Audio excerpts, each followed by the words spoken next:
आता वळूया कार्यक्रमाच्या पुढच्या भागाकडे. आपण आज फक्त शाळा आणि शिक्षकांबद्दल बोलणार आहोत, तर थोडं आणखी बोलूया.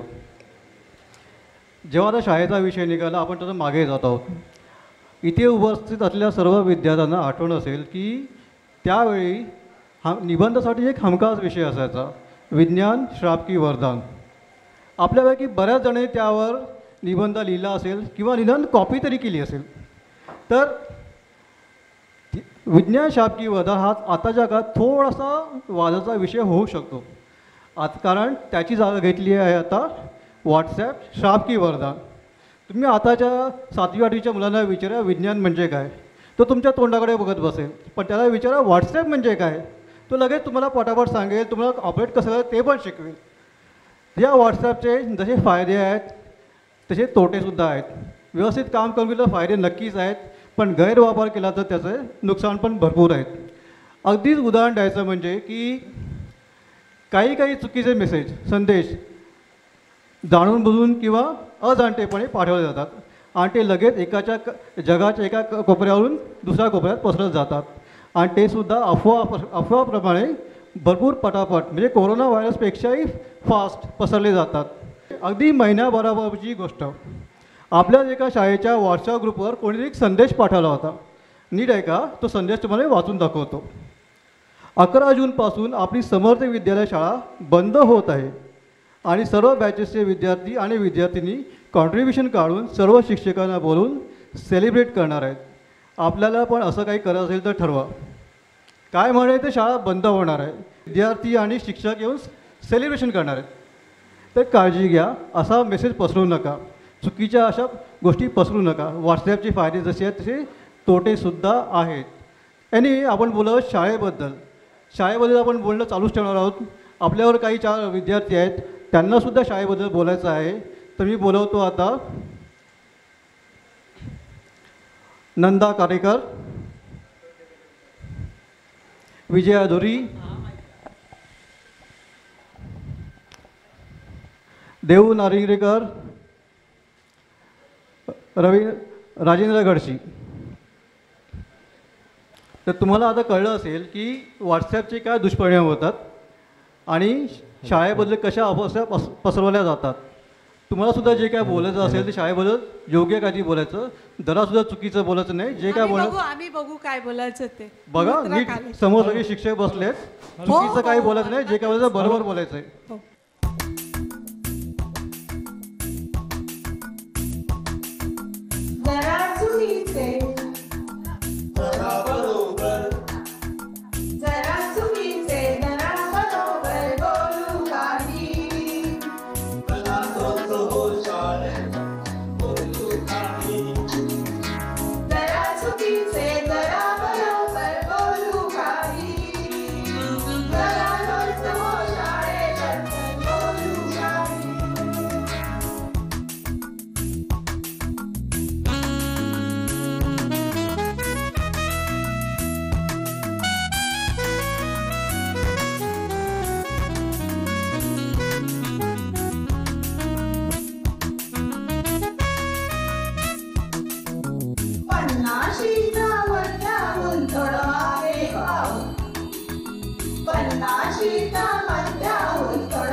शाळा म्हणजे केवळ 4 भिंती नव्हे, तर ती असते मूर्तिमंत वात्सल्याचा एक झरझरता झरा, क्षितिजालाही कवेत घेणारी एक उबदार माया, माणुसकी पण जप असं शिकवणारी एक छाया.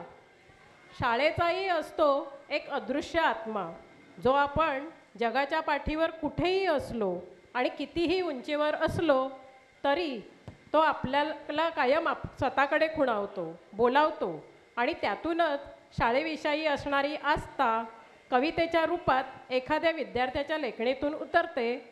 तीच कविता सादर करीत आहे आपलीच एक विद्यार्थिनी संध्या घोसाळकर आणि कवितेचे शीर्षक आहेत बघ माझी आठवण येते का. बघ माझी आठवण येते का. कवितेचे शीर्षक आहे बघ माझी आठवण येते का. एक एक आठवणी मागे सारत, एक एक आठवणी मागे सारत, नवनवीन मुलांना घडविताना, इंग्रजाळलेल्या समाजात मात्र मराठीची आस कायम ठेवत, इंग्रजाळलेल्या समाजात मात्र मराठीची आस कायम ठेवत, पानगळ सुरू झालेली असताना बघ माझी आठवण येते का. केवळ एकच विषय इंग्रजीत शिकूनही, केवळ एकच विषय इंग्रजीत शिकूनही एका उंचीवर असलेले व साता समुद्रा पार गेलेले माझेच विद्यार्थी स्मरताना असले जरी समाधान, तरी का कोणास ठाऊक एकच भय, आठवण पुसून तर जाणार नाही ना. बघ माझी आठवण येते का.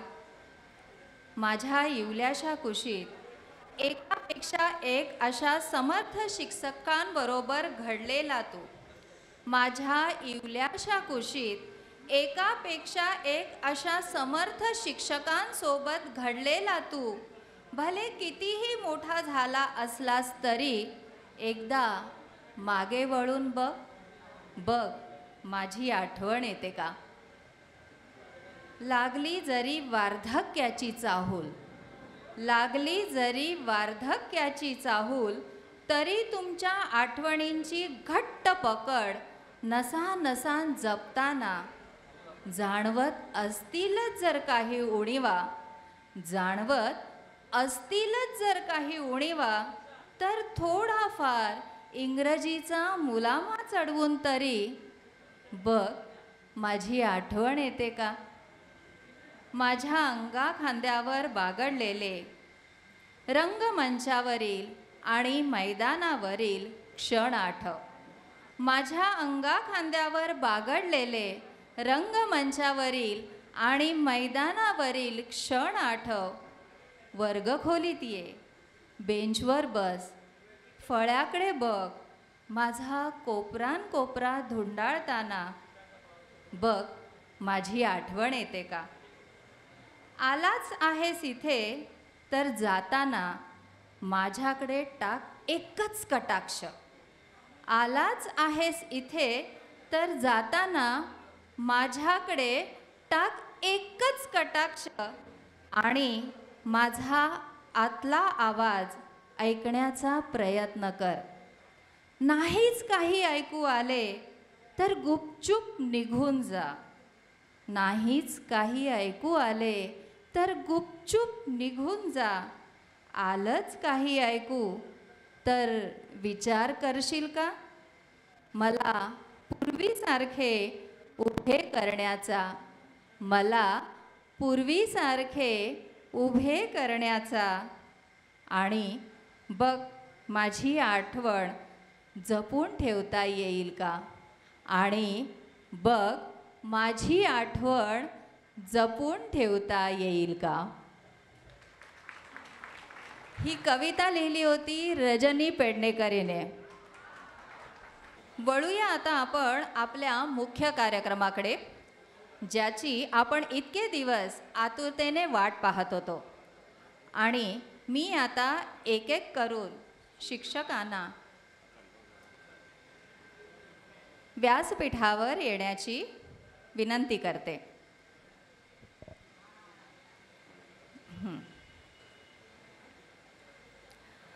कृपया शिक्षकांना हात धरून व्यासपीठावर आणावे. सर्वप्रथम आपल्या स्टेजवर येतील आपल्या शाळेचे विश्वस्त मणेरीकर सर. आता आपण वळूया दुसऱ्या सत्कार मूर्तीकडे. आदरणीय दातार सर.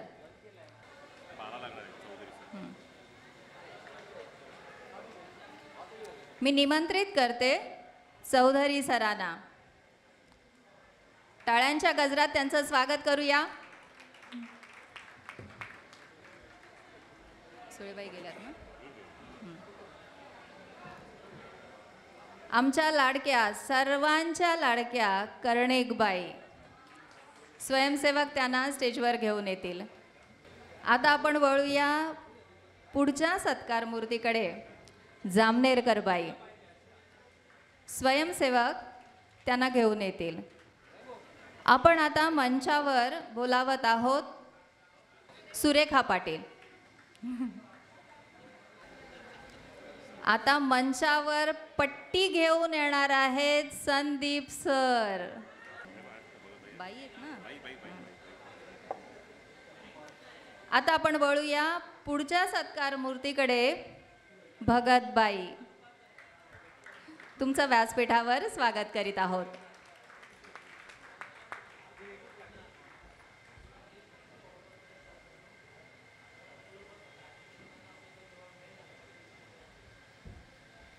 आता येत आहेत लोकरेबाई.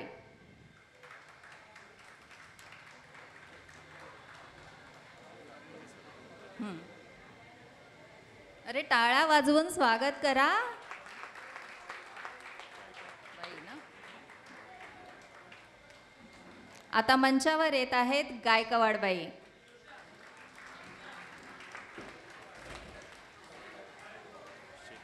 टाळ्यांचा गजर असा सुरू राहिला पाहिजे.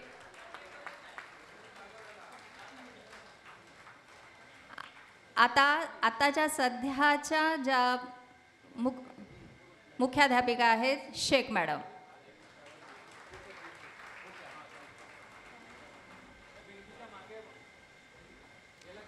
आणि सर्व विद्यार्थ्यांबरोबर कायम असणारे विलास सकटे.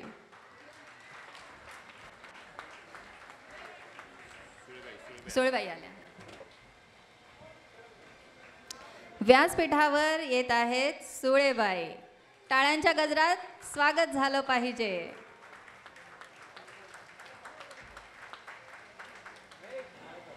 मणेरीकर सरांच्या स्वागतासाठी सत्कारासाठी मी आता निमंत्रित करत आहे उषा राणे यांनी स्टेजवर यावं.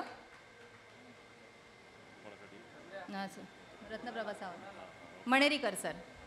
मणेरीकर सर.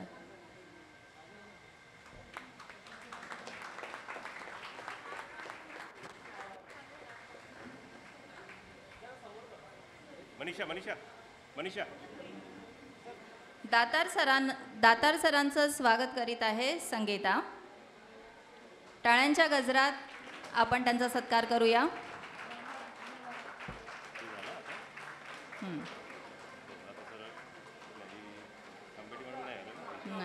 आता आपण वळूया दुसऱ्या सत्कार मूर्तीकडे. आदरणीय चौधरी सर. त्यांचे टाळ्यांच्या गजरात स्वागत होत आहे.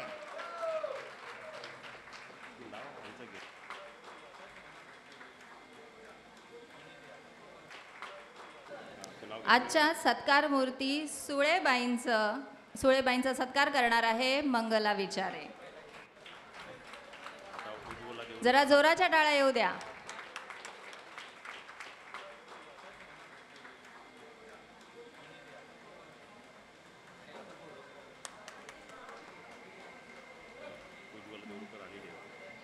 ओके.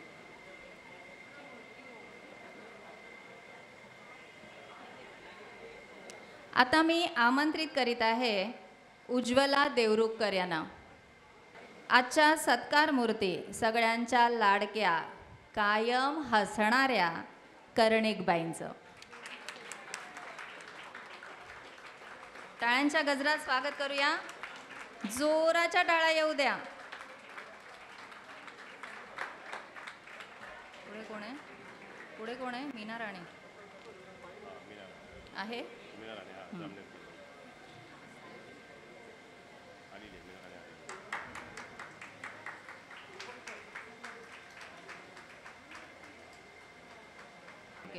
मीना राणे. आपण जामनेरकर बाईंचं स्वागत करूया. टाळ्यांच्या गजरात स्वागत होऊ द्या. आजच्या सत्कार मूर्ती आहेत जामनेरकर बाई. फ्लॉवर उलट करा. सुषमा पाटील कोण आहे? आले. आमंत्रित आहे सुषमा पाटील. सुरेखा पाटील बाईंचं ती सत्कार करणार आहे.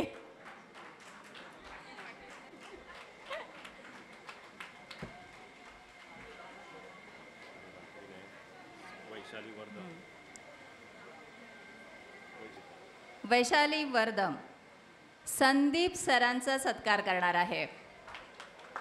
आपल्या सर्वांचे लाडके आहेत दोन्ही शाळांचे कल्पना भोसले. भगतबाईंचा सत्कार करणार आहे. भगतबाई. टाळ्यांच्या गजरात आपण स्वागत करूया. थकलात की काय लवकर? नीता जंगम. आपण लोकरेबाईंचं स्वागत करूया. लोकरेबाई. किरण मयेकर. किरण मयेकर. गायकवाड बाईंचं आपण स्वागत करूया. अरुणा साळवी शेख मॅडमचा सत्कार करेल. शेख मॅडम. वंदा साळगावकर. आमंत्रितांचे धन्यवाद. विलास सकडसांचं स्वागत करतील. व्यासपीठावरील उपस्थित शिक्षक वृंदाला आम्हा समस्त विद्यार्थीगणांकडून शिरसाष्टांग दंडवत. तब्बल 3 तप आणि 2 वर्षांनंतर पुन्हा एकदा शाळेत प्रवेश मिळाल्यासारखं वाटत आहे. पुनर्जन्मावर कोणाचा विश्वास असेल नसेल, पण आम्हाला तरी असेच वाटते की आपले ऋणानुबंध जन्मोजन्मीचे असले पाहिजेत.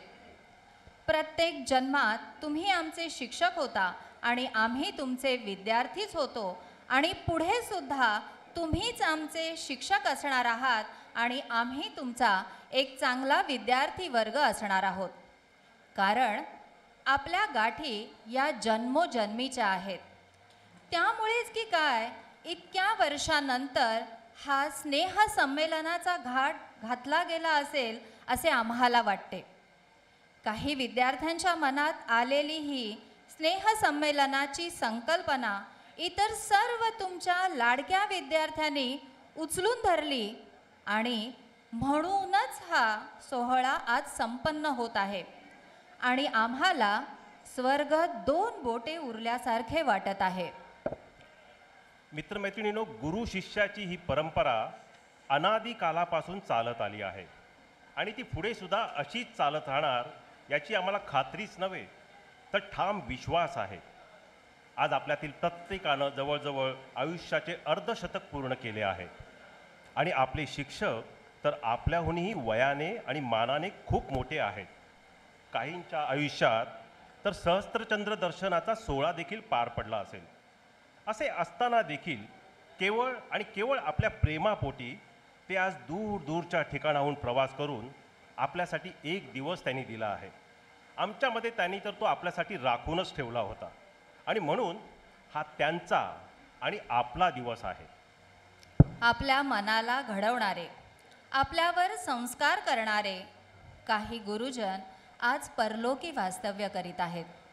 परंतु आम्हाला ज्ञात आहे की हे सर्व शिक्षक स्वर्ग लोकातून आजचा हा सोहळा नक्कीच पाहत आहेत. त्यांच्या डोळ्यांतूनही आनंदाश्रू ओघळत आहेत.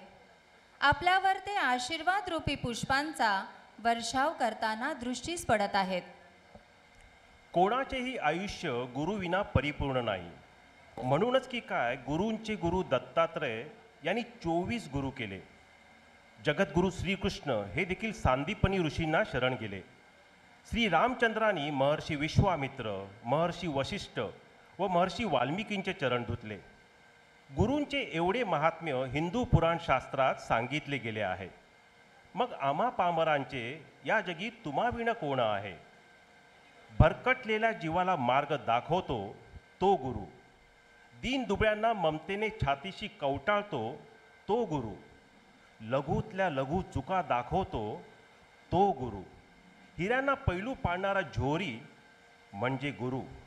आणि म्हणूनच संत कबीर म्हणतात, गुरु गोविंद दोऊ खडे काके लागू पाय, बलिहारी गुरु आपनो जिन गोविंद दियो बताय. यात संत कबीरजी असं म्हणतात की गुरु आणि ईश्वर हे दोघेही जर माझ्यासमोर उभे राहिले तर मी कोणाचे चरण स्पर्श करू? त्याचे उत्तर देताना पुढच्या ओळीत ते असं म्हणतात, ईश्वरापर्यंत पोहोचण्याचा मार्ग ज्या गुरुने दाखवला त्या गुरूंचे चरण स्पर्श प्रथम करू. प्रत्येकाच्या आयुष्यात गुरुला अढळ स्थान आहे. तुम्ही आमच्यावर जे संस्कार केलेत, वेळोवेळी अनेक माध्यमांतून आम्हाला घडवलं, त्याचा परिपाक म्हणून आज आम्ही प्रत्येक जण आपापल्या क्षेत्रात अग्रगण्य स्थानी विराजमान आहोत. या भेटवस्तू त्या संस्कारांसमोर खरं तर नगण्यच आहेत. तुम्ही आमच्यावर जे संस्कार केलेत त्याची परतफेड करणे या जन्मी तरी शक्य नाही. या भेटवस्तू हा केवळ औपचारिकपणा आहे. तुम्ही दिलेलं प्रेम बहुमूल्य आहे. या भेटवस्तू म्हणजे आमच्या हृदयाकडून तुमच्या हृदयाकडे संक्रमित होणारे प्रेमाचे केवळ एक माध्यम आहे. या भेटवस्तू स्वीकारून तुम्ही आम्हाला अंशतः कृतकृत्य केले आहे. तुम्हा सर्व शिक्षकांचे आम्हा सर्व विद्यार्थी वर्गाकडून शतशः आभार. आता मी सर्व विद्यार्थ्यांना विनंती करतो की आपल्या सगळ्या गुरुवर्यांना वंदन म्हणून आपण हात जोडून सर्वजण गुरु ब्रह्मा गुरु विष्णू ही 4 ओळीची प्रार्थना त्यांच्या चरणी अर्पण करूया. गुरुर् ब्रह्मा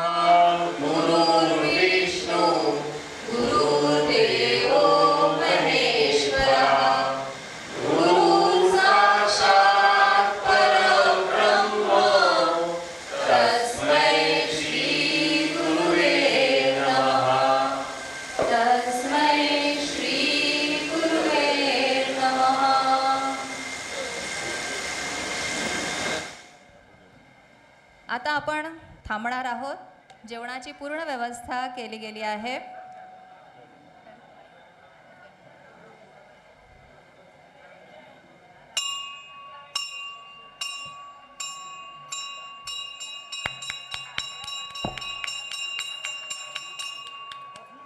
मधली सुट्टी झाली.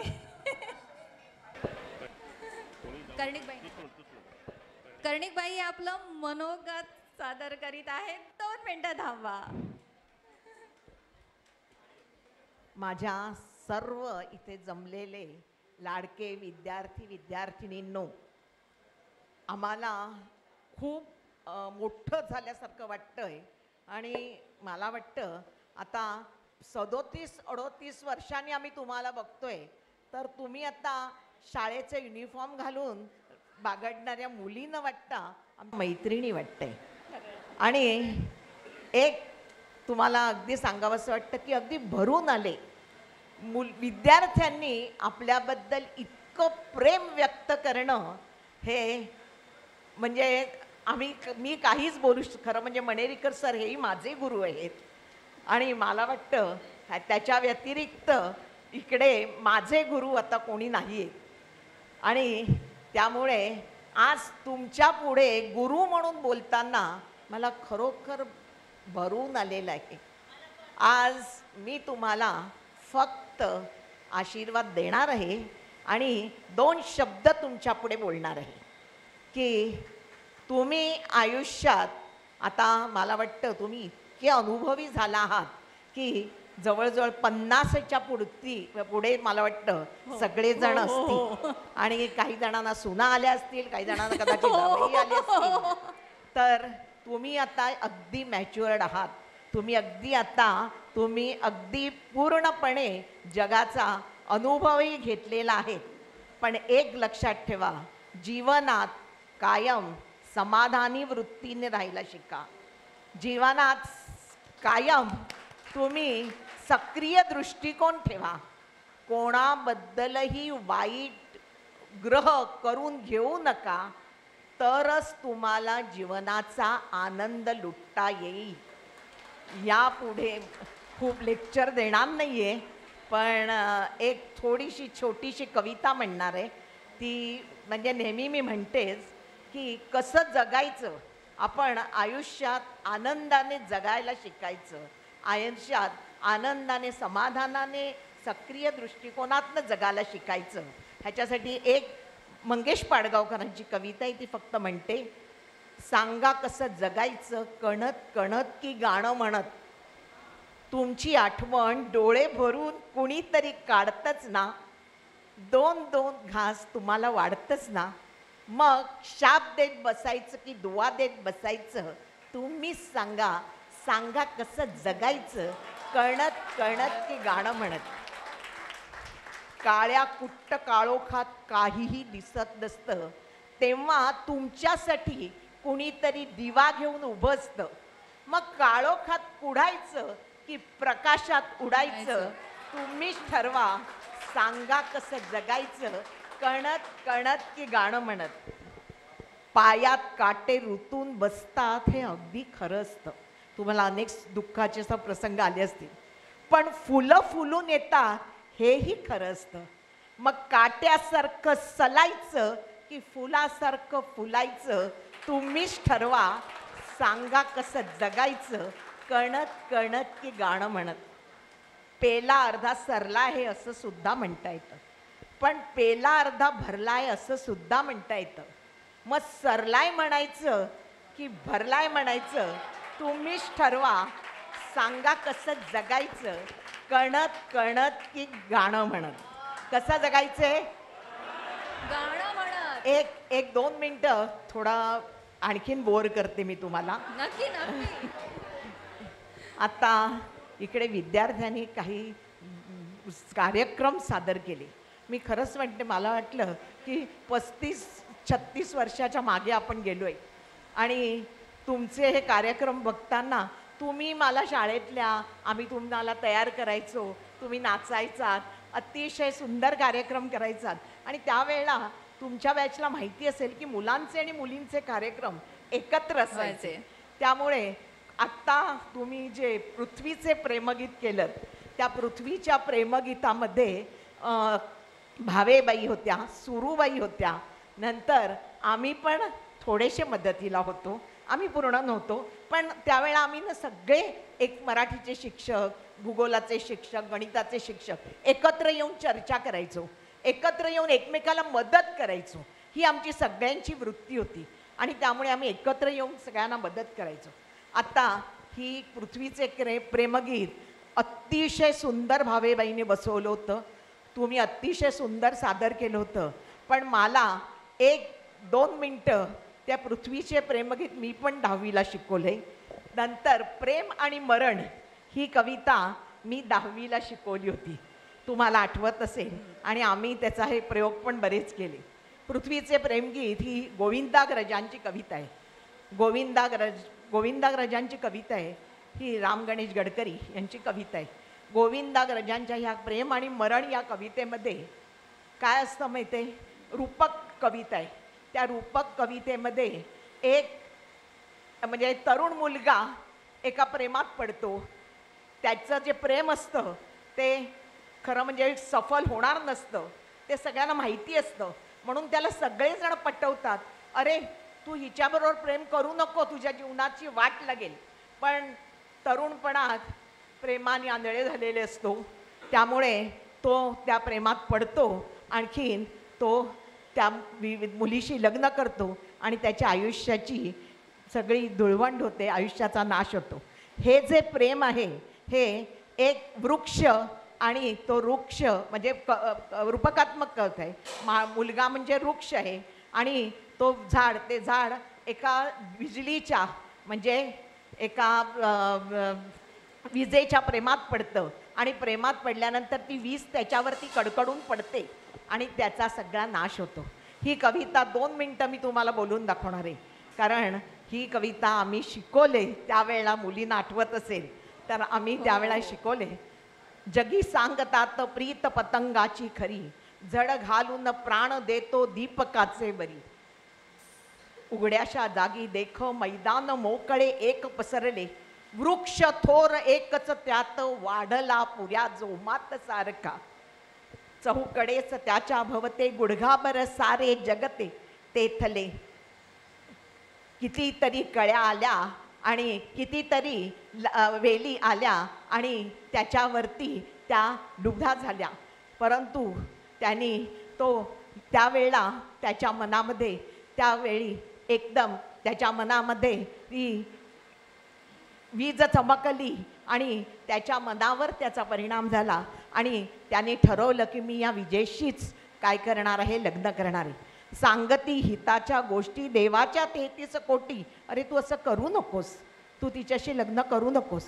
पण तो हट्टून बसला आणि म्हणाला की तू मला ह्याच्याशीच लग्न करायचे, मला ह्या विजेशीच लग्न करायचे. आणि मग तो वदे क्षण एक पुरे प्रेमाचा, वर्षाव पडो मरणाचा मग पुढे. कडकडे त्यावरी पडे स्पर्श तो घडे, वृक्ष उन्मळला दुभंगून खाली पडला. दुभंगून खाली पडला परी पडता पडता हासला एकदा, त्या कळ्या सर्वही फुलल्या, फुलल्या त्या कायम फुलल्या अजूनही, तो योग खरा हट्ट योग प्रीतीचा रोग, लागला ज्याला लाभते मरणही त्याला हे असे. ही या ज्या कविता आहेत या गोविंदाग्रज, नंतर आत्ता कुसुमाग्रजांची कविता घेतली. ह्या कविता शिकवताना आम्हाला इतका आनंद व्हायचा, आणि मी तुम्हाला सांगते नुसताच आम्हाला नाही आनंद व्हायचा, आमच्या समोर बसलेल्या ज्या मुली असायच्या, जे विद्यार्थी असायचे, ते पण इतके रस घेऊन शिकायचे की आजही ती आठवण आली तरी आम्ही खुश होतो आणि प्रसन्न होतो. आजही तुमचे जे पुष्कळ मुली विचारतात, मला ओळखलं का? मी खरंच सांगते, तुमचे चेहरे तसेच आहेत, तुमच्यातला प्रामाणिकपणा तसाच आहे. ते विद्यार्थी मी ओळखत नाही कारण आम्ही शिकवत नव्हतो, आणि तुमच्यातलं हे जे आपुलकीचं आहे, हे प्रेमाचं नातं आहे, हे तसंच राहू दे आमच्याशी. आम्ही आता मी 70 वर्षाची आहे, म्हणजे आम्ही असेच म्हातारे झालो तरी तुमच्याशी आम्ही संबंध ठेवणार, आणि आम्ही ठेवणार नाही, तुम्ही आमच्याशी ठेवा नक्की. तुम्हाला सगळ्यांना पुढचं आयुष्य सुखात आणि आनंदात जाऊ दे अशी मी ईश्वर चरणी प्रार्थना करते. नमस्कार. धन्यवाद. आता आपलं मनोगत मांडणार आहेत सुळेबाई. मी जास्त वेळ घेणार नाही, पण वेळ घ्या, आम्हाला आवडेल. चांगली आठवण मला सांगायची आहे माझ्या मैत्रिणीची. कर्णिक मराठी शिकवायची आणि मी हिंदी शिकवायची. माझं मराठी एवढं चांगलं नव्हतं, म्हणजे मी तिच्याकडेच विचारायची वगैरे. आणि मग 10वीला मला वाटतं ना, आई कविता होती एक. आई म्हणजे एक गाव असतं असं काहीतरी, अशी कविता होती. ती कविता मला खूप आवडायची. तिने ती कविता शिकवणार होती, म्हणून मी तिला म्हटलं मी येऊ वर्गात बसायला. तसं चालायचं आमचं, मी तिच्या वर्गात ती माझ्या वर्गात. असं ती कविता शिकवत असताना एक मुलगी उठली आणि धावत जाऊन तिने अरुणाला मिठी मारली एकदम. सगळा वर्ग डिस्टर्ब झाला. मी म्हटलं हिला काय झालं एकदम? आता माझ्या शेजारी बसली होती, तिची आई वारली होती, आणि ती मला म्हणाली की बाई शिकवत असताना मग मला ते सगळं माझ्या डोळ्यासमोर आलं. म्हणजे एखादी, मी माझी मैत्रीण म्हणून नाही कौतुक करत आहे, पण इतकं समरस होऊन शिकवणं आणि ते त्या बालमनाला ते भिडणं, हे फार हे होतं. आणि हे आम्हाला संघवीबाईंनी शिकवलं की जेव्हा तू शिक्षिका म्हणून उभी राहतेस ना, तेव्हा तू फक्त शिक्षिका असतेस. तू कोणाचीही आई नसतेस, कोणाची बायको नसतेस, कोणाची सून नसतेस, हे लक्षात ठेव. आणि हे आम्ही कायम ते आचरणात आणलं. नेहमी त्या सांगायच्या की शाळेच्या कंपाऊंडच्या बाहेर जाताना शाळा विसरून जायचं. शाळा विसरायचं, आता तुला मुलाला बाहेर ठेवलं आहे, त्याला आणायचं आहे, हे करायचं आहे, ते करायचं. आणि शाळेत येताना, शाळेच्या कंपाऊंडच्या आत येताना घर विसरायचं. दोन्हीची कधीही गल्लत करायची नाही. भावना आणि म्हणजे प्रोफेशनल आणि इमोशनल ह्याची कधीच गल्लत करायची नाही. हे आम्ही आयुष्यभर सांभाळलं. त्यामुळे त्या संघवीबाईंचे आमच्यावरती खूप खूप उपकार आहेत. ते कधीच हे होऊ शकणार नाही.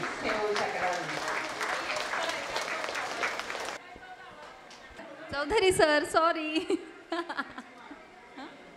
मी काही जास्त बोलणार नाही, पण आत्ताच कर्णिकबाईंनी कविता सांगितली, सांगा कसं जगायचं.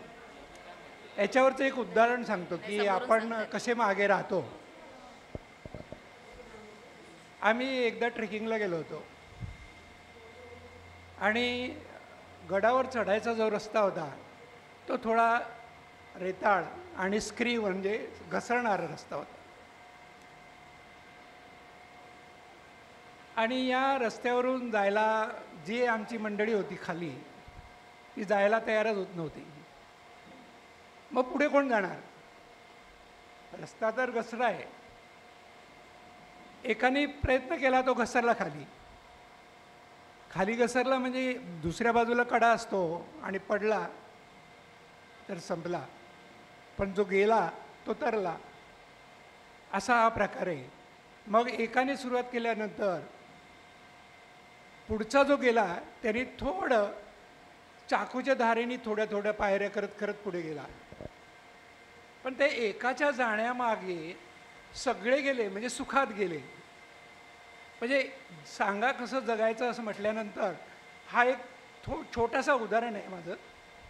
पण प्रयत्न केला की आपल्याला तसं करता येतं. म्हणजे तुम्हाला जगायचं असेल तर तुम्ही प्रयत्न करा, बाकी काही नाही. आता आपलं मनोगत व्यक्त करणार आहेत लोकरेबाई.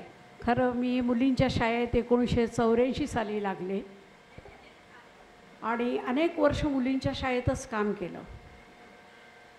पण आज शाळेत आले आणि काही मुलं अगदी धावत आली, या मॅडम तुमचं स्वागत आहे.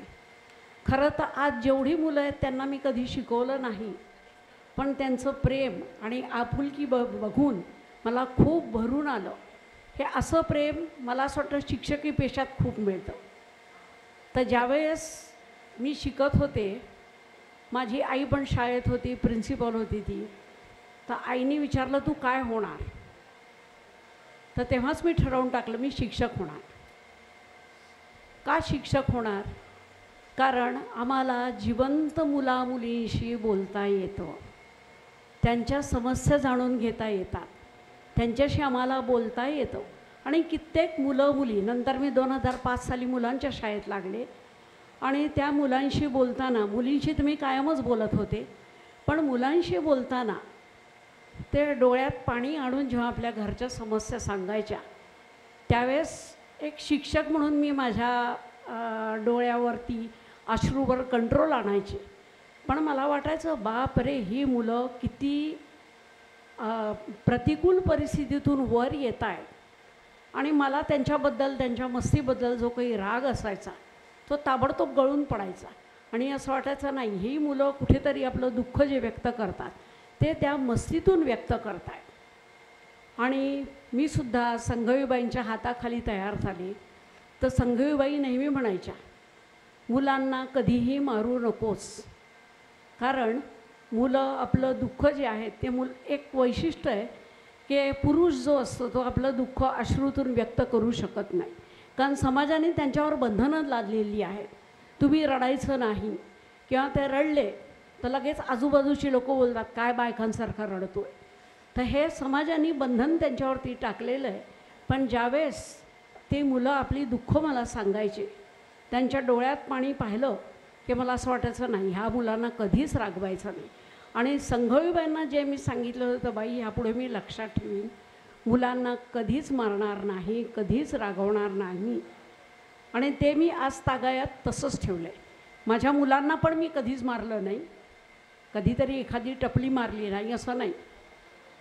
आणि मुलींना मारण्याची वेळच आली नाही कधी, कारण मुली बिचाऱ्या गरीबच असतात.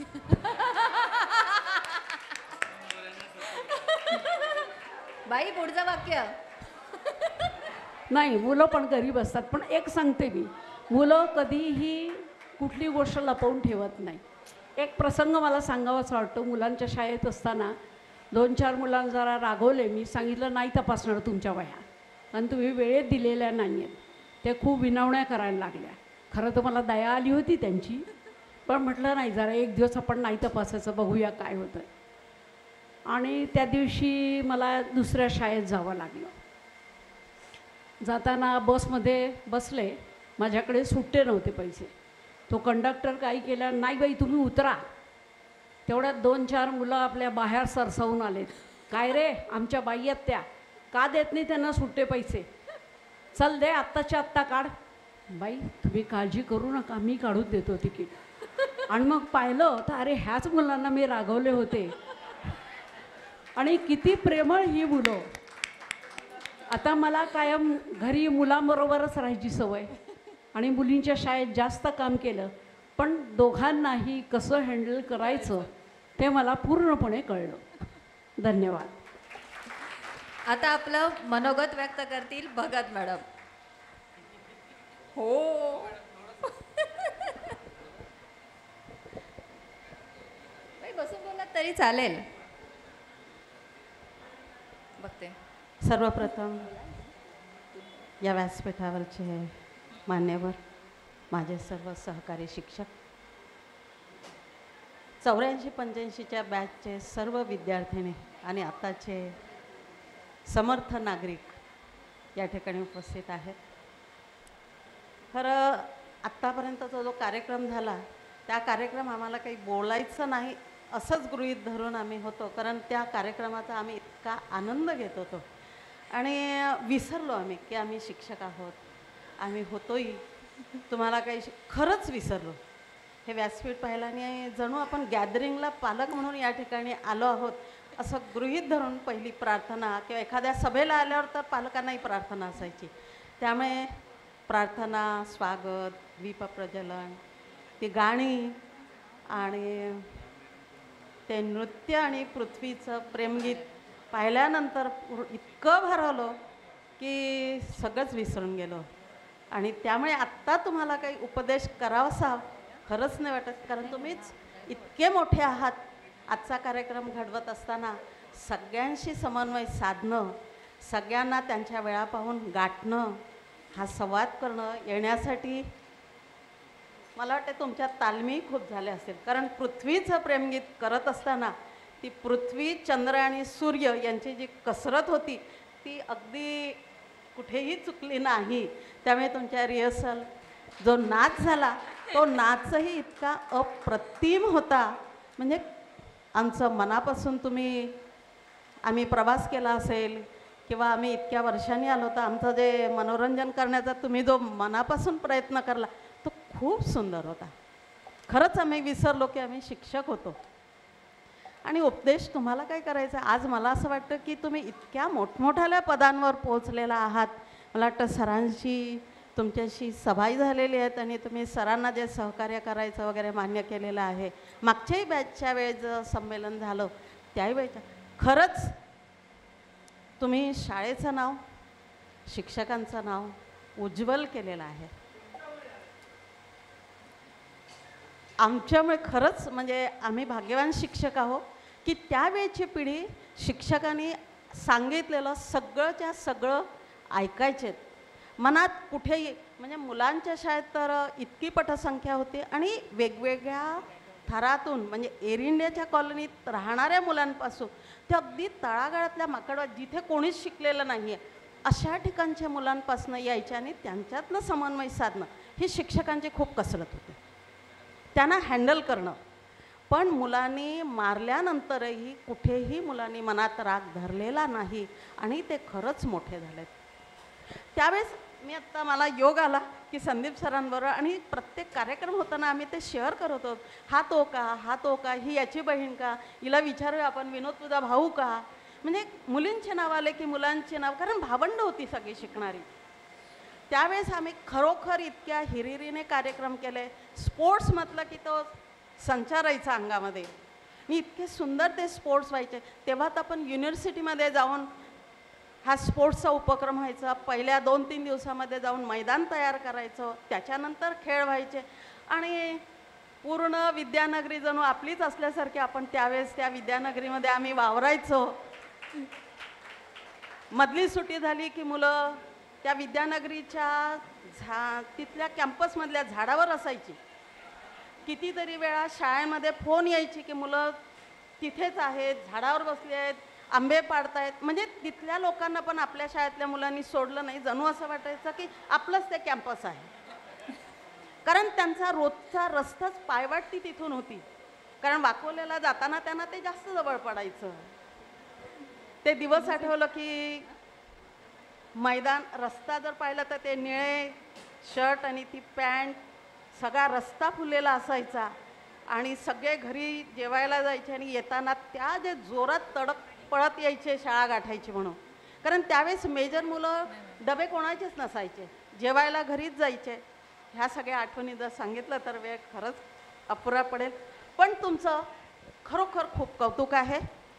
खूप तुम्ही प्रगती केली. पुढच्याही आयुष्यामध्ये तुम्ही असेच पुढे जा. शाळेला मात्र विसरू नका. आम्ही विसरलेलं नाही आहे. असंच प्रेम सदैव संस्थेवर ठेवा, शिक्षकांवर ठेवा आणि शाळेवर ठेवा. मनापासून तुमचे आम्ही आभारी आहोत. धन्यवाद. आता आपलं मनोगत व्यक्त करतील शेख मॅडम. बाई, पृथ्वीचं प्रेमगीत जे आता सादर झालं त्यामध्ये पृथ्वीने जी प्रॅक्टिस फक्त 2 दिवसात केली आहे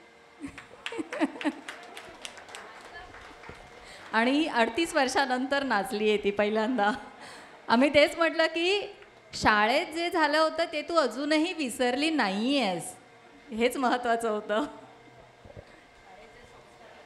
लक्षात आहेत. नमस्कार. कदाचित या ठिकाणी बसलेली जी सगळे विद्यार्थी आहेत त्यांचं आणि माझं वय सारखंच असावं, म्हणून मी तुम्हाला पुढील आयुष्यासाठी खूप खूप शुभेच्छा देते. काही या ठिकाणी बसलेली विद्यार्थी आहेत, जाधव आहेत किंवा परुळेकर आहे मला वाटते, तर आणि आणखी माझ्याच इथे राहणारी एक चित्रा म्हणून बल्लाळ म्हणून आहे. म्हणजे ही मुलं जेव्हा मला भेटतात त्यावेळेस मला त्यावेळच्या शिक्षकांनी ह्या मुलांवरती किती उत्तम प्रकारचे संस्कार केलेले आहेत हे त्यांच्या वागण्यातून आणि शाळेच्या विचारपूस जे करतात त्यातनं मला जाणवतं. खरंच तुम्ही आता ज्या ठिकाणी आहात आणि शाळेला न विसरता जो तुम्ही हा आजचा सोहळा आयोजित केलेला आहे त्याबद्दल मी शाळेच्या वतीनं धन्यवाद म्हणू की नको, पण तरीसुद्धा मी धन्यवाद म्हणेन. And all the best.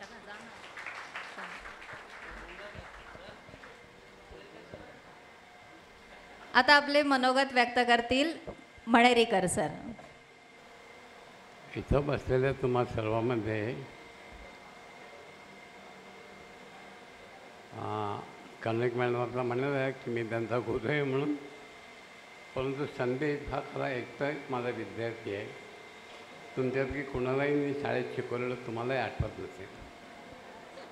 कोणीतरी बघायची म्हणत आम्हाला गंमत वाटते, त्यामुळे हो तुम्हाला मी आत्मारामबरोबर ऑफिसमध्ये बघितलं आहे आणि तुमच्या दृष्टीने माझी तेवढीच ओळख असेल.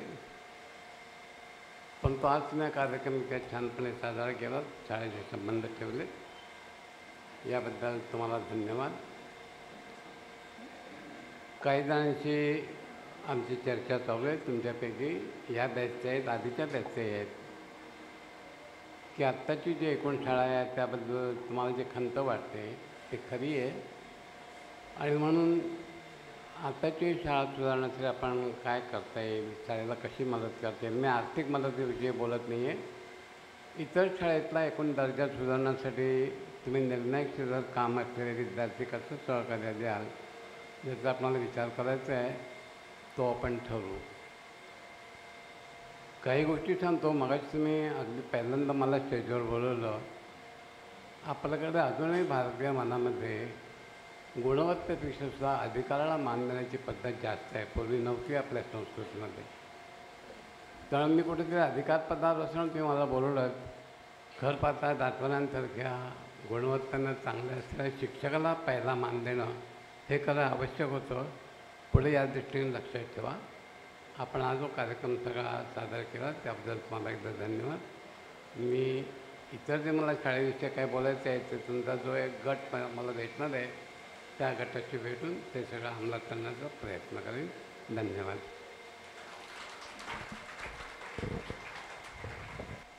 आता बऱ्याच शिक्षकांनी त्यांचं मनोगत व्यक्त केलं आहे. खरे शिक्षक ते. मी त्या प्रकारातला नाही. मी ठोकमठोकी मास्तर आहे. गेले 60 वर्ष मी जवळपास या व्यवसायात म्हणून धंदा म्हणा वाटलं तर या शाळेत मी मला वाटतं जवळपास 10 वर्ष काम केलं. गुणी विद्यार्थी फार मला भेटले इथे. लक्षात कोण राहतात? अतिशय हुशार आणि अतिशय वात्रट हे विद्यार्थी लक्षात. गुणी यांना मी का म्हणतो? माझा भाचा त्याच्या शाळेत त्यांना ते प्रॅक्टिकल नीट दाखवत नसतात. मी म्हटलं ये आमच्या शाळेत, मी तो देतो इथे प्रॅक्टिकल करायला. तो आला, त्यांनी एका वर्गात डोकावून पाहिलं. मला म्हटलं मामा कोण नाही आहे? अरे नाही म्हटलं काय बघ सगळे विद्यार्थी आहेत. आत गेला पाहिलं सगळे विद्यार्थी होते. तो म्हणला मामा तू नसताना वर्ग इतका शांत. अशी गुणी म्हटलं विद्यार्थी आहेत आमचे. म्हणाला आमच्या शाळेत शिक्षक शिकवतात तर पोरं मागे वटाटवडे खात असतात. आता मुलांकडनं मी मुलांना शिकवलं असं मला काही वाटत नाही. मुलांकडनं मात्र मी शिकलो, खूप शिकलो. वेगवेगळ्या शाळातनं मी काम केलं आहे. मी नाईट स्कूलमध्ये 13 वर्ष काम केलं आहे. मी लागलो त्यावेळेला माझ्यापेक्षा वयाने मोठे मुलं आणि मुली होत्या. तो प्रकार वेगळा असतो जरा. एक विद्यार्थी आला, मला म्हटलं सर आज काय विचारू नका. तर म्हटलं का रे? नाही म्हटलं जरा जास्ती झाले. म्हटलं मागे जाऊन बस, झोप. दुसऱ्या दिवशी त्यांनी म्हटलं माझा होमवर्क आणून दाखवलं प्रामाणिकपणे. असे विद्यार्थी होते. मी का म्हणतो मी त्यांच्याकडनं शिकलो जास्ती. जीवन पण शिकलो आणि एकंदरीतच शिकलो. एका विद्यार्थ्याला मी सांगितलं जा बाहेर अंगठे धरून उभा राहा. तो जरा जास्तच होता विद्यार्थी, हुशारच होता. मी सहज बघायला गेलो की यांनी काय केलं. तो उभा होता असे. अरे मी म्हटलं तुला काय सांगितलं? तुम्ही कुठे म्हणालात पायाचे अंगठे धर? हे काय? आय मोस्ट ओबिडियंट स्टुडंट म्हणाला. आहे बाबा. म्हटलं तुझ्याकडनं मी शिकलो. पुढच्या वेळेस आहे पायाचे अंगठे ते सो तुझ्या नाही तर माझ्या दर्शी. आणि म्हटलं मला नाही तर चालणं भारी पडेल. असे विद्यार्थी. एका शाळेमध्ये मी नुकताच लागलो होतो. मोठी शाळा आहे, गाजलेली. शिक्षिकेने एक प्रश्न टाकला की लहान मुलांना गाईच्या दुधाच्या ऐवजी आईचं दूध जास्त चांगलं का? विज्ञानाचा प्रश्न हो. मला थोडी शंका आली की आमचे विद्यार्थी भयंकर डोकेबाज आहेत. त्यानं म्हटलं बा तुम्ही असा प्रश्न टाकलाय पण काय सांगता येत नाही बा काय विद्यार्थी उत्तर देतील. त्यांची जी उत्तरं पाहिली, काही विद्यार्थी खरोखर हुशारच असतात, फक्त त्यांची बुद्धी भलतीकडे जाते. त्यांची उत्तरं मी NCERTला पाठवली की यांना मार्क द्यायचे का? त्यामुळे द्यायला पाहिजे. तुम्ही चुकलात. तुम्ही असं कुठे लिहिलं आहे की शास्त्रीय कारणं द्या. त्यांनी काय कारणं दिली सांगितलं तुमचा विश्वास बसणार नाही कदाचित. काय बुद्धिमान विद्यार्थी. एकाने लिहिलं होतं की ते ताजंच्या ताजं आणि गरम कुठेही मिळतं. एकाने होतं त्याला पैसे पडत नाहीत. सर्वात बंडल उत्तर एखादं की मांजराला चोरून पिता येत नाही. आहे बाबा म्हटलं खरं आहे. आमचं जीवशास्त्र असतं त्याच्यात प्रश्न असतो व्हॉट इज लाईफ. आता जीवशास्त्रामध्ये आम्ही म्हणणार कुठे आहे लाईफ? जिथे रिप्रोडक्शन आहे, मुवमेंट आहे, या कॅरेक्टरिस्टिक दिसतात तिथे लाईफ आहे. पोरांची उत्तर काय? Life is a space between birth and death. काय म्हटलं फिलॉसॉफर दिसतोय हा. There is no life without wife but wife is knife to life. दुसऱ्याचं एक उत्तर तर इतकं आहे. म्हटलं खरंच जीवन आहे बाबा, आपल्या डोक्यात काय येणार नाही. Life is a strife between husband and wife without use of a knife for the adequate share of milk and rice. हे खरंच सांगतो, मी विद्यार्थ्यांना नाही शिकवलं, त्यांच्याकडनं मात्र मी शिकलो, खूप शिकलो. धन्यवाद सर. अजून कोणी बोलणार आहे? बाई बसून बोला ना.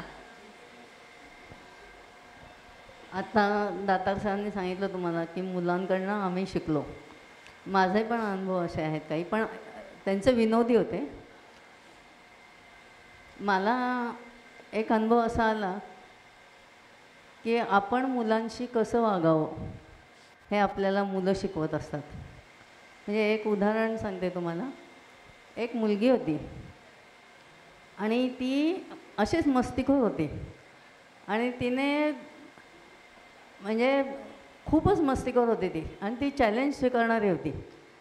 तर तिने एकदा वर्गात मी प्रेझेंटिंग होती ती, तर ती आली माझ्याजवळ आणि तिने माझ्या गळ्यात हात घातला सगळ्या मुलींसमोर.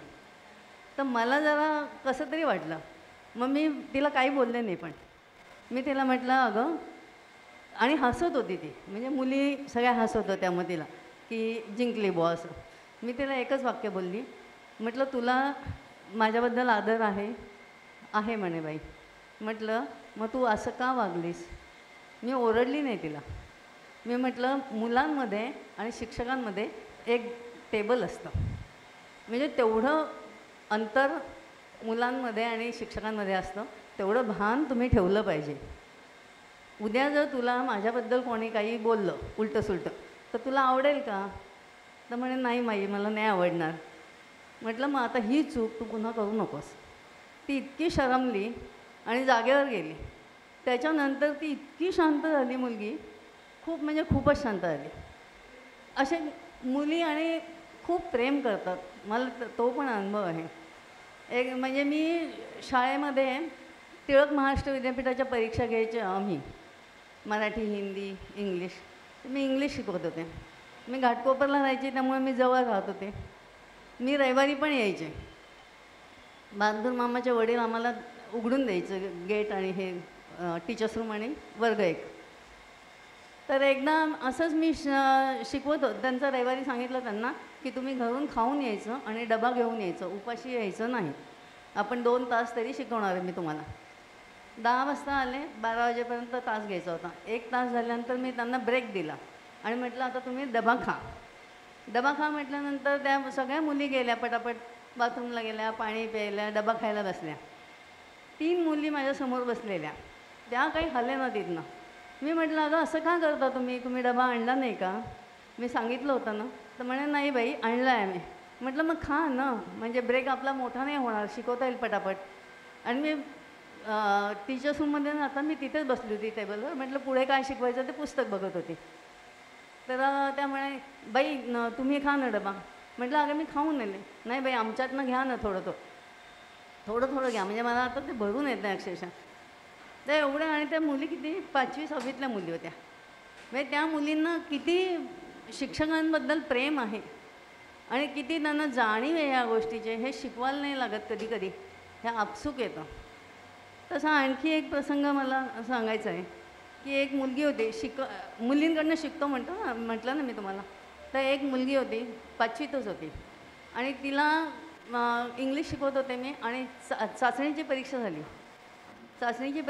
तर तिला मला अपेक्षा होती तिला चांगले मार्क मिळावेत, पूर्ण मार्क मिळावेत, पण तिला कमी होते. सगळ्यांचे पेपर वाटून झाले आणि अगदी पहिल्याच बेंचवर माझ्यासमोरच बसायची ती. तर मी बघितलं तर ती रडते. मी म्हटलं अगं का रडतेस तू? एवढं रडायला काय झालं तुला? मी तुला काहीच बोलले नाही. नाही बाई सांगायलाच तयार नाही म्हटलं मला तू सांगायलाच पाहिजे. शेवटी तिने मला काय सांगितलं की बाई तुम्ही असं बोललात ना म्हणून मला वाईट वाटलं. मग म्हटलं मी काय बोलले तुला? फक्त एवढंच बोलले की तुझ्याकडनं मला जास्त मार्कांची अपेक्षा होती. म्हटलं तुला जर खरंच वाईट वाटलं असेल तर तू म्हटलं मला 6माही परीक्षेला पूर्ण पेपर सोडवून दाखवायचा आणि त्याच्यात पूर्ण मार्क मिळवायचे. एकही चूक असता कामा नये. आणि मी विसरून गेले, खरं मी विसरून गेले. 6माहीला पेपर झाला, मी तपासला आणि पूर्वी 5पैकी 3 सोडवा, 2 सोडवा असं असायचे ना. तिने 5च्या 5 सगळं अख्खा पेपर तिने सोडवला पूर्ण. आणि मी मार्क देते. म्हणजे मला आता सांगताना असं कसं तरी वाटतं की आपण पण किती काळजीपूर्वक पेपर तपासला पाहिजे. मी तपासला, मार्क दिले आणि 50पैकी 80 मार्क झाले तिचे. अरे म्हटलं 80 कसे झाले? 2दा 3दा 4दा पेपर तपासला तरी हे होईना. मग मी प्रश्नपत्रिका काढून तपासला पेपर. तर त्याच्यात तिने 5पैकी 5 लिहिले आणि तिथे 3च द्यायचे होते. तर मी सरसकट पेपर तपासले, त्यामुळे मी 5पैकी 5, 4पैकी 4 असे दिले. तसे तिचे मार्क वाढले होते. आणि मग मी म्हटलं आता हिला द्यायचे नाही मार्क आपण पूर्ण, ही इतकं चॅलेंजिंग आहे ही, तर बघूया. म्हणून मग तिचं स्पेलिंग मिस्टेक आहे का, कॅपिटल स्मॉलची चूक आहे का, फुल स्टॉप, अवतरण चिन्ह असं काही चुका झाल्या आहे का, अक्षर घाणेरडं आहे का. तिने मला एकही मार्क कापू दिला नाही, एकही. पूर्णच्या पूर्ण मार्क तिने माझ्याकडनं घेतले. आणि माझ्याकडनं तिचा पेपर खराब झाला, पण तिचा पेपर अतिशय सुंदर होता. कुठेही तिने मला चान्स दिला नाही. तेव्हा मी हे शिकले की आपण मुलींना जेव्हा चॅलेंज टाकतो तेव्हा त्या मुलींच्या बाबतीत आपण काय चॅलेंज टाकायचं हे आधी लक्षात ठेवलं पाहिजे आणि आपण त्यांच्याकडे लक्ष दिलं पाहिजे. म्हणजे तिने काही, आणि ते अशी भित्री आणि एकदम रडकी मुलगी होती थोडीशी. खूप घाबरायची ती. अशा शाळेच्या खूप आठवणी आहेत माझ्याजवळ. नंतर एक मुलगी होती, म्हणजे तुम्हाला मी बोलू ना थोडा वेळ? हो बाई, नक्कीच. हां. मी एक प्रसंग माझा असा की एक मुलगी होती, ती बऱ्यापैकी हुशार होती आणि मला असं वाटत होतं की तिने आणखी चांगले मार्क मिळवायचे. तर तिने अभ्यास नव्हता केला, एकदा दोनदा झालं होतं असं काहीतरी. मग मी तिला खाली बसवलं जमिनीवर माझ्या टेबलाच्या जवळ, आणि मी म्हटलं जोपर्यंत मला असं वाटत नाही की तू सुधारत नाही तोपर्यंत मी तुला बेंचवर बसू देणार नाही. 8 दिवस झाले. 8 दिवसांनी तिची आई आली आणि मी त्या दिवशी ठरवलं होतं की आपण हिला आज बेंचवर बसवायचं, आता पुरेशी आहे शिक्षा. त्या दिवशी नेमकी तिची आई आली आणि बघत नाही त्या प्रिन्सिपल होत्या. मधल्या सुट्टीत च्या आधीचा तास होता मला वाटतं. हो. आणि ती मला जायचं आहे नोकरी करत होती ती बाई. मग मी म्हटलं ठीक आहे. मग मी सहसा वर्ग सोडून जात नाही, पण मला तेव्हा जावं लागलं. ती बाई माझ्याशी जवळजवळ म्हणजे वाद घातल्यासारखीच बोलायला लागली. बाई तुम्ही तिला अशी कशी शिक्षा केली? अशी शिक्षा करायला नको तुम्ही. तिला तुम्ही धडा लिहायला लावायचा, तुम्ही तिला खाली का बसवलं? मी म्हटलं शिक्षा मी करणार आहे, विद्यार्थिनी ती आहे माझी, तर तिला काय शिक्षा करायची हे मी ठरवणार. मला माहिती आहे ना त्या मुलीचं काय. म्हटलं धडा लिहिणार म्हणजे ते बिंडोक काम करणार, त्याच्यात तिचं नुकसान आहे. याच्यात तिला थोडंसं इन्सल्टिंग वाटणार, म्हणजे ती कॉन्सन्ट्रेशन करेल, लक्ष देईल आणि अभ्यासात पुढे जाईल. त्या म्हटलं, आणि मला तिने विचारलं नाही, आज ती बसली नाही म्हणे. मी तिला सांगितलं की तू आज वर्गात बस बेंचवर, मी बाईंना भेटायला येते. मी काही त्या बाईशी वाद नाही घातला. परिणाम असा झाला पुढे की त्या मुलीने, तिला चूक तिची कळली होती त्यामुळे ती घाबरली.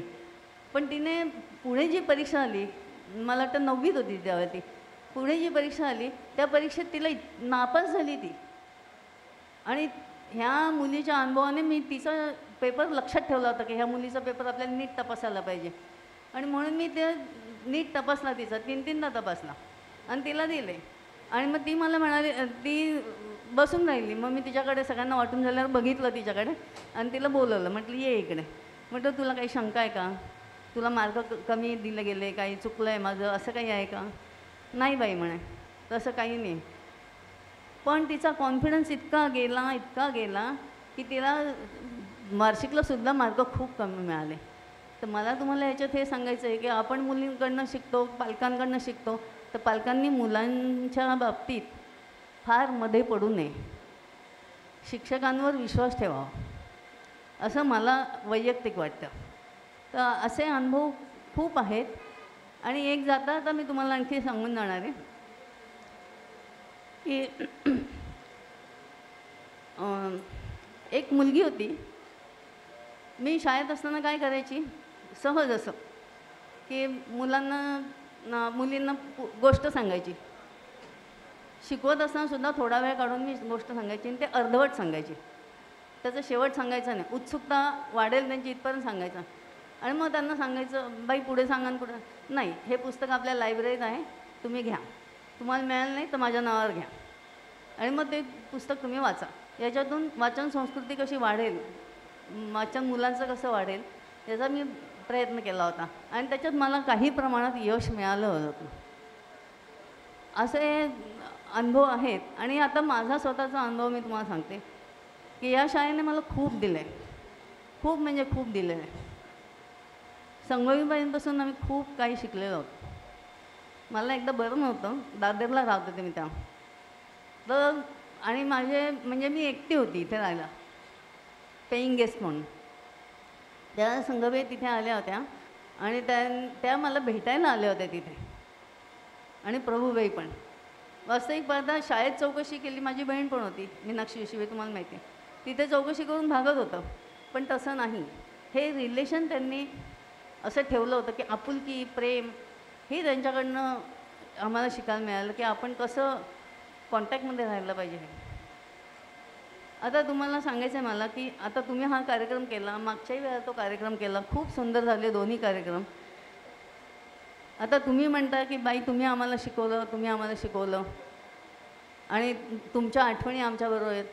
आता मी उलटं म्हणेन की हा म्हणजे आम्ही ज्ञानाचा साठा तुम्हाला दिला आहे, पण आता असं उलटं झालं की हा आठवणींचा साठा तुम्ही आम्हाला दिला आहे आणि हा आमच्याबरोबर कायम राहणार आहे, कायम राहणार आहे. धन्यवाद.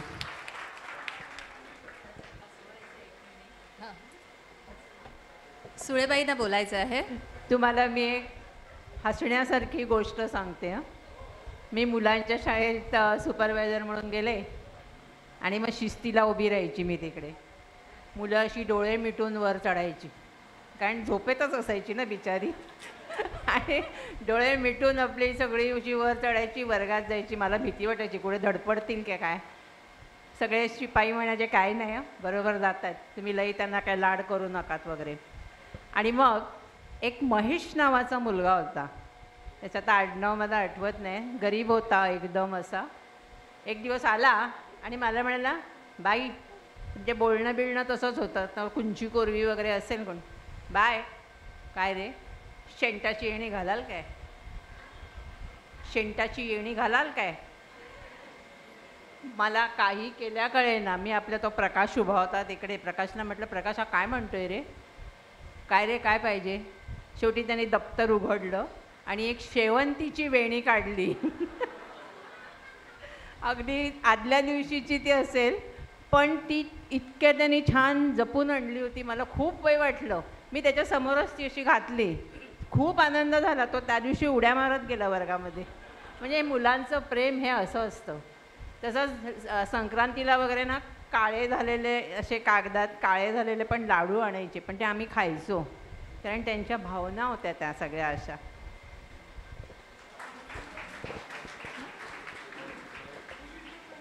आता जेवणाची व्यवस्था झालेली आहे आणि हेही वैशिष्ट्य आहे की हे सुद्धा आपल्या एका विद्यार्थ्याने स्वतः केलेलं आहे.